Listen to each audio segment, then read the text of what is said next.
ہم دعا کرتے ہیں ہماری دعا قبول ہوتی ہے. دعا ہر مومن کے لیے. ہمیں سے ہر ایک کو یہ نعمت ملی ہوئی ہے. ایسا نہیں ہے کہ نعمت صرف داڑھی والے, امام والے اور نمازی کے لیے. یہ صرف حکم عام ہے. ادعونی استجب لکم, مجھ سے مانگو میں دعا قبول کرتا ہوں. انی قریب, میں ان کے قریب ہوں جب مجھے پکارتے ہیں. ظاہر ہے کہ جب دوائی لینی ہے تو ساتھ پرہیز بھی کرنا پڑے گا.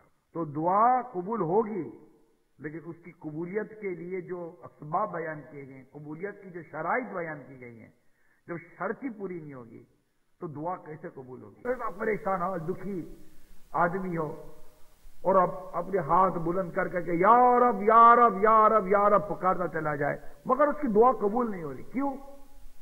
اس لیے کہ اس کا پہننا حرام ہے. اس سے جو بدن پہ کپڑے پہنے وہ بھی حرام کے ہیں. اس کے پیٹ میں جو کھانا ہے وہ بھی حرام کا ہے. جو پیتا ہے وہ بھی حرام کا ہے. تو دعا کیسے قبول ہو سکتی؟ میں جو کما رہا ہوں یا میرے پاس جو آمدنی آ رہی ہے, یہ آمدنی حلال ہی کی ہے, یہ پتہ کیسے چلے؟ یہ بھی ایک سوال ہے. آپ بولو میں بڑی مزدوری کرتا ہوں, میں بڑی محنت کرتا ہوں, خون پسینہ ایک کرتا ہوں, اب بھی بولو گا اگر حلال نہیں تو پھر کیا ہے؟ میرا پسینہ نکل جاتا ہے. تو پسینہ تو چور کا بھی نکلتا ہے یار. دیکھنا یہ ہے کہ جو کام میں کر رہا ہوں وہ کام شریعت کے مطابق ہے یا نہیں ہے. اب آپ یہ غور کریں کہ وہ کتنے کام ہیں جو ہم کر رہے ہیں اور ان میں کہاں کہاں ہم ڈنڈی مانگتے ہیں. ہمارے عموماً پیسے والوں کو کہتے کہ پیسے والا حرام کماتا ہے. خالی پیسے والا ہی حرام نہیں کماتا, غریب آدمی بھی حرام کماتا ہے. نہ امیر آدمی کو یہ پتا ہے کہ کاروبار کیسے کرنا ہے, نہ غریب آدمی کو یہ پتا ہے کہ نوکری کیسے کرنی ہے. امامت کی نوکری کتنی 100% جائز نوکری نا, لیکن اگر امام بھی اپنی نوکری میں کوتاہی کرے گا, اپنی نمازوں میں کوتاہی کرے گا اور کوتاہی کرنے کے بعد بھی تنخواہ پوری لے گا تو اس سے بھی تو سوال کیا جائے گا نا کہ یہ کیا ہے مولانا. بعض اوقات آدمی سمجھتا ہے کہ میں حلال ہی کر رہا ہوں, وہ حلال نہیں کر رہا ہوتا. بیوی بھی ہے, بچے بھی ہیں, ماں باپ کی ہے, سب کا پیٹ بھی تو پالنا ہے. یار سب کا پیٹ پالنے کے لیے کیا میں جہنم کی آگ میں جلوں؟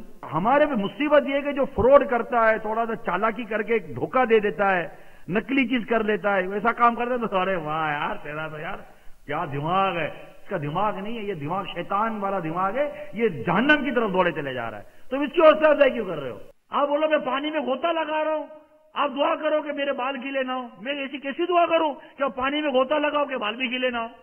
آپ بولو میں دیوار میں سر مارنے جا رہا ہوں, آپ دعا کرو میرے دیوار پہ سر لگے مگر مجھے درد نہ ہو. میں ایسی کیسی دعا کر دوں کہ آپ دیوار میں سر مارو اور آپ کو درد بھی نہ ہو؟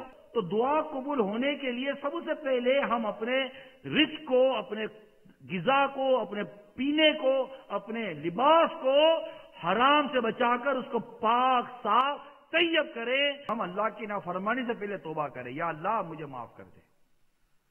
اب ہر کوئی توبہ کا, اب وہ چغل خور کی وجہ سے دعا قبول نہیں, تو کسی کی کس وجہ سے دعا قبول نہیں, کسی کی کس وجہ سے دعا قبول نہیں ہوگی. اب ہم غور کریں کہ کیا پتا کہ بے نمازی ہو جس کی وجہ سے میری دعا قبول نہ ہو رہی ہو. ارے دکھی انسان تو پھر بھی گناہوں میں پڑا ہوا ہے. جو دکھ دور کرنے والا رب ہے اس کے آگے سجدہ کر رہا. قرضوں کے بوجھ تیرے دب گیا مولا, تیرے حضور حاضر ہوں, لے میں کان پکڑتا ہوں, میں معافی مانگتا ہوں. ارے آؤ تو صحیح نا, مانگو تو صحیح نا اس رب کے آگے, وہ اپنا غیب کا خزانہ کھول دے گا تمہارے اوپر. استغفار کرو تو صحیح. اس کی دی ہوئی سوچ سے, اس کی دی ہوئی عقل سے میں اس کی نافرمانی کرتا ہوں. ہم 2 نمبر کے طریقے کار سے اپنا حل نکالنے جا رہے ہیں. سیدھا طریقہ مدینے کا راستہ ہے بس.